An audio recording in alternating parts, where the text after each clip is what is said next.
Hello, BookTube. It's Sunday afternoon here in the UK, and I thought I'd come to you first of all today with a book tag. It's the classic book tag. I saw it this morning on Alan Moreton's channel, and it originally was done by It's a Book's World. They're not booktubers per se. They have a channel, but they don't have no video, so it looks like it's a blog, a book blog. I'm sure I've seen this before, but I guess they are the originators of the tag. I'm not sure when this was done, but yeah, there's 10 questions, and let's get to them. Question number 1. I'm going to be reading off the laptop screen here, so I'll be looking across here. So, an overhyped classic you really didn't like. There's a few of those. Basically the canon of Jane Austen and the Brontes. I've read everything by them, or at least all the fiction. I do like Charlotte Bronte's poetry, though. But the fiction, the novels, I don't care for. I've only read them once each, and I'll have a caveat regarding this at the end of this question. Also, too, is Stendhal's The Red and the Black. I've attempted it a second time, got about 100 pages in and left it. No, I find it a detestable book. No. But I haven't given up on the author because I've only read one book, and I do want to read more. I do have another Stendhal somewhere. I think it's the Charter Houses of Parma. And John David, I think, once mentioned about reading that as well. So I'll get to it at some point. Then I'll more or less make my decision whether I continue with him at the moment or not, based on that book. The other one is Thomas Hardy, the Mayor of Casterbridge, which I just didn't like. And I read Tess of D'Urberville. Yeah, I just didn't like them. There was just too much... I saw in other books that he just sort of lifted almost verbatim, story-wise, character-wise, and he just works way, way too hard for shoehorning in classical references, classical Greek and Roman references, mostly Latin references, Roman. No, it was just too much, and it just seemed that he was just like, okay, let's give these people misery, and then we'll heap some more on. Well, that's not enough. Let's even put more on. That it just seems like that's what he's doing. It's not done in a realistic way, in my opinion. I have no problems with misery and the depiction, but it just seems that he just purposely did this and just piled more and more on. But anyway, that's question 1. Question 2, favorite time period to read about. Don't have a specific time period. I do want to say that, to me, always classics, when I was younger, always meant Greek and Roman classics, Greek and Roman literature. But recently, and I mean in the last many decades, that's recent to me, recent years, it's gone to mean more than that. And like Penguin has turned their black classics into, they've extended it. Basically, I think they're coming into the 20th century with them as well. And then they have their silver ones, which is the modern classics, but the black ones are older ones. And they used to be the black penguins in the late 70s and 80s were the Greek and Romans, and before that they were actually brown, but the earlier ones. But yeah, and but to some people, classics, I think to a lot of people that are under 30 years old, it seems, at least people that I've spoken to or look on BookTube, they think that something literally in the 80s is a classic book, or even 90s, because it depends on their age. And no, it takes a long time to become a classic. You can argue whether it should be a classic once it becomes one, or once it gets into the canon, so-called, of literature. That's a totally different argument, and I do think that some shouldn't be there, and I think many should be. But that's a totally different argument. But with regards to this tag, it's using classics, and to me, I'm going to interpret it as pre-20th century. Now, favorite period, don't quite have one, but I would say two periods would be the 18th and 19th centuries. 18th century for English writing, 19th century for French literature, with a very close second, English. I am remiss of other translations like Russian. It's not something that I dealt heavily on. I've read a bit of it, but I haven't read near enough that I should of Russian. I've read a little bit of German, but it's mostly I concentrated on French and English. Now, question 3 is favorite fairy tale. Well, I think my favorite is Hansel and Gretel. It's so dark and so nasty. Two children are basically put into slavery, or more or less bought by, if I remember the story correctly, by the witch, who sort of is fattening them up, getting them plump, and will just roast them and eat them. And the heck is it, Hansel? That's the boy. The witch thinks he's good enough to eat. So she's getting the fire and the oven all sorted, and he throws her in the oven, and she gets baked and killed. It's dark, and this is for children. I heard about it when I was a child, and I kind of loved it because it was so dark and sort of naughty and forbidden. So that would be my favorite fairy tale. Number 4, what classic do you feel most embarrassed about? Let me just move here. Not having read yet. I'm not embarrassed about it. It's just that there are a few things that I haven't read that I do want to read, and I haven't got around to it for some reason. And the two that come readily to mind is Cervantes' Don Quixote. Don't know why I have not read this yet. This is the Penguin, and I bought this, must be almost 10 years ago, and I still haven't read it. And I bought this in Cambridge. There used to be a remainder shop that I can't quite remember the name of it, but it was like 3 or 4 floors just packed full of discount books, and they would have penguins, and I didn't have a lot of money when I first came to England here, but I would occasionally, especially when I had a free pass, I would go on the weekends to Cambridge or Oxford, and I would always come away with 1 or 2 penguins. And they'd be like £1 or £2. So, they were little. It reminds me of a bookshop that I used to have that was in Toronto. They had a massive penguin section. It was a huge section. It was almost, I think, every penguin that was in print at the time, and during the 80s. And they had a section there they called them wounded penguins. They were damaged ones. Or not, anywhere from heavily damaged to slightly damaged, and prices commensurate on that damage. The other one that I haven't read, well, there's actually 3. I don't actually have the third one, but this is an Oxford World Classics, the way it used to be in hardcover. This is a 1960s version, and this is Moby Dick, The Whale by Herman Melville. And I have not read this either, and that's something that I should do. The third one is, going back to Russian literature, is War and Peace.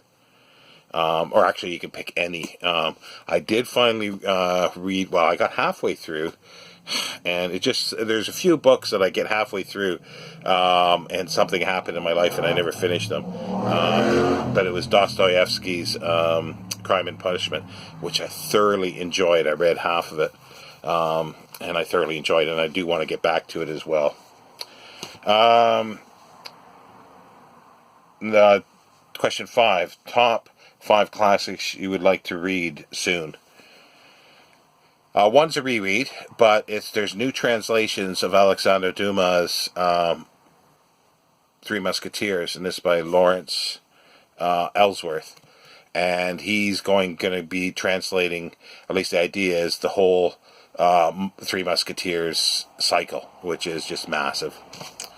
And he also did a sort of an unknown sequel to that before before the 20 years after is the Red Sphinx. So I have that as well. So that's 2. 3 is the first half of 20 years after. And another one by Dumas. I learned about this on Alan Moreton's channel last year. I never knew it existed.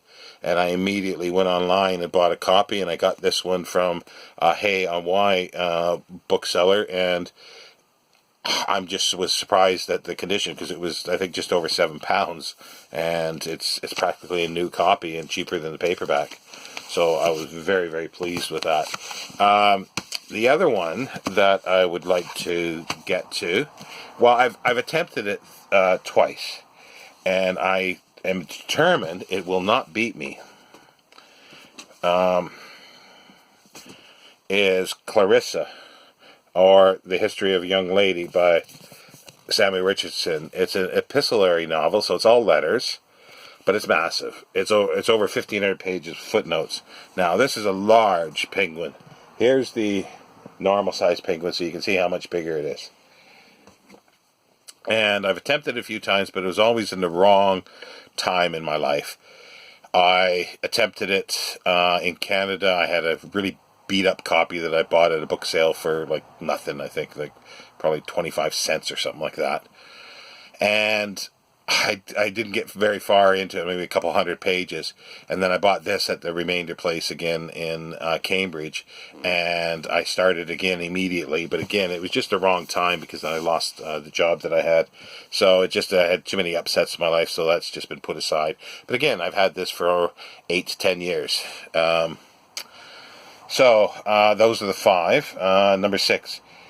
Favorite modern book / series based on a classic. I can't think of anything that's specific, but the one that comes to mind is Dan Simmons' Hyperion, and the other novels, the Hyperion Cantos. Hyperion is based on structure of the Canterbury Tales. Canterbury Tales, obviously, I'm sure most people will know, or you can easily look it up, is a pilgrimage, and each one tells their story, how they've come on this pilgrimage, basically. And that's the structure that Dan Simmons uses for Hyperion. And they're going to a planet called Hyperion, where there are time tombs, where there's a creature, a metallic, robotic-like creature that's been sent from the future, and a whole religion has been built around this. It's way in the future. It's way in the future. And each person has a reason that they've been sent, or why they're on this, and they tell their story before they get to the planet. Number 6. Oh no, that was number 6. Number 7. Favorite movie version / TV series based on a classic. Well, I'm going to do one of each. I'm going to do a TV series that was done for BBC in 1985. It's Dickens' Bleak House.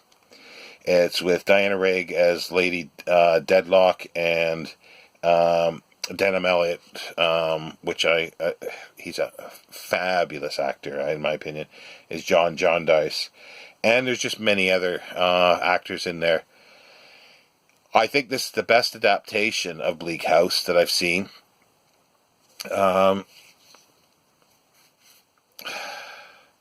And the main reason is that it's not clean, and it's dark. It's dark in tone and character and look. It's as if they had candlelit the sets. Everything's dark and dingy. It's dirty. Excuse me. And I really like that about it. It's pretty close to the novel. There's a few things that they left out, but it's pretty accurate. Most people know the 2005 version with Charles Dance. Did he play Talkington? I can't remember who he played. And I forget her name now. The one that was in X-Files. I think she was Lady Deadlock, and they're all fine. It's a fabulous adaptation too, and I really liked it.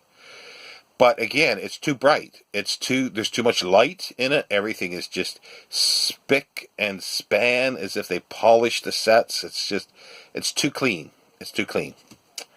The other one is, again, a Dickens one. It was a film for the cinema. It was 7 hours long almost. It was Little Dorrit with Derek Jacobi and Alec Guinness. Alec Guinness won, I think, an Oscar for the role, and also Joan Greenwood. And Joan Greenwood is a classic old film actress that did many films with Alec Guinness. So it was nice to see them sort of together on the screen again. They did so many films for the Ealing comedies. And this is just fabulous. Again, it's done by the director is Christine Edzard, and she's just fabulous. And I do have to mention another film that she directed and wrote, basically, or co-wrote. She did the screenplay. It's not based on any particular classic, but it's called The Fool with Derek Jacobi, and it's dark again. It's theater. It's dark in tone and everything. It's fabulous. So I do have to mention that, and I will mention one other one which I don't have the exact particulars here of, is the 1919 silent version of Les Miserables. Nobody's going to be able to get to see this, at least in the short term.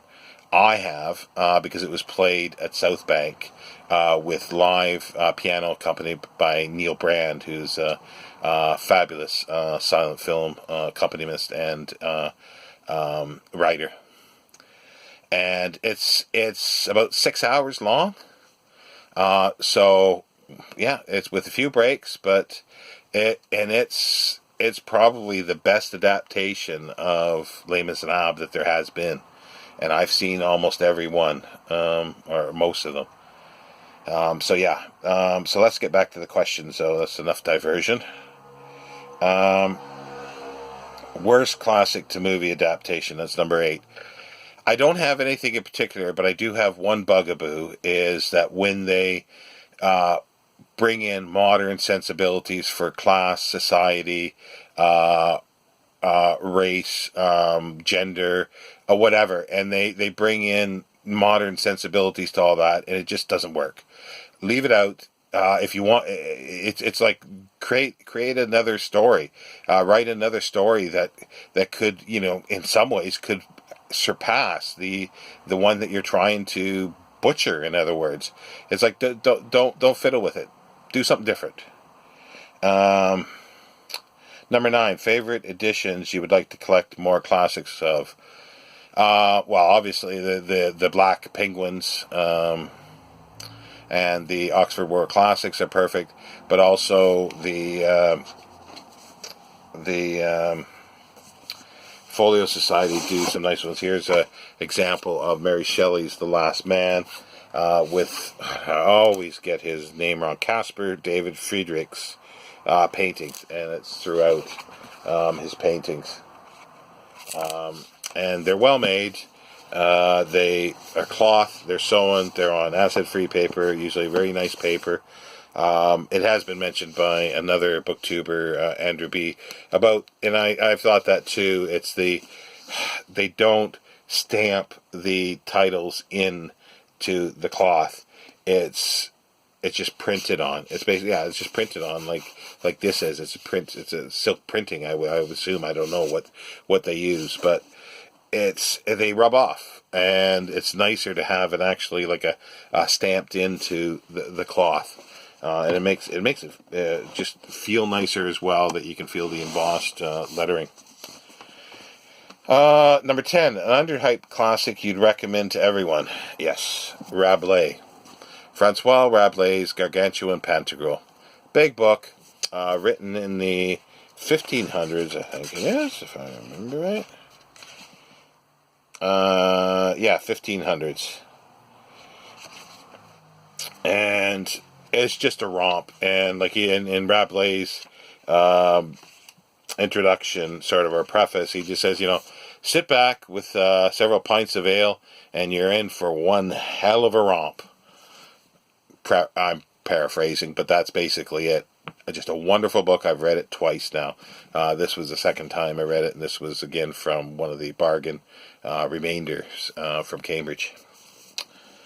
Now, I'm going to actually, I'm going to tag a few people. I'm going to tag David Murphy.